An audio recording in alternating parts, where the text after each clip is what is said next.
अरब की एक औरत का वाकया। अरब में एक औरत थी जिसका नाम उम्मे जाफर था। वो इंतहाई सखी और फयाज थी। लोगों में यूं तकसीम करती थी कि दाएं हाथ को बाएं हाथ का इल्म ना होता। कुछ दिनों से वो एक खास रास्ते से गुजरने लगी। इस रास्ते पर दो अंधे बैठे होते थे। ये दोनों सदाएं लगाते।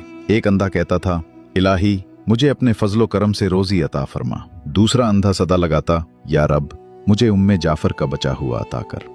उम्मे जाफर दोनों की सदाएं सुनती थी और दोनों को कुछ न कुछ अता करती थी। जो अंधा अल्लाह के फजल का तलबगार होता उसे वो 2 दिरहम दिया करती, जबकि जो अंधा उम्मे जाफर के फजल का तालिब होता उसे वो एक भुनी हुई मुर्गी अता करती।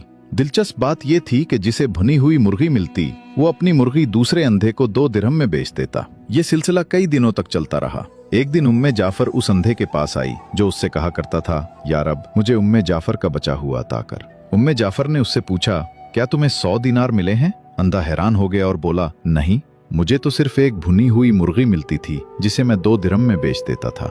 उम्मे जाफर ने कहा, जो अंधा अल्लाह के फजल का सवाल करता था मैं उसे 2 दिरहम देती थी, लेकिन तुम्हें जो मुर्गी देती थी उसके अंदर 10 दिनार डाल दिया करती थी। ये सुनकर अंधे ने अपना सर पीट लिया और चीखने लगा, हाय मेरी कमबख्ती, काश मैं ऐसा ना करता, मैं तो मारा गया। उम्मे जाफर ने बड़ी नरमी से कहा, यकीनन अल्लाह का फजल तलब करने वाला कामयाब है और इंसानों के फजल का तलबगार हमेशा महरूम रहता है।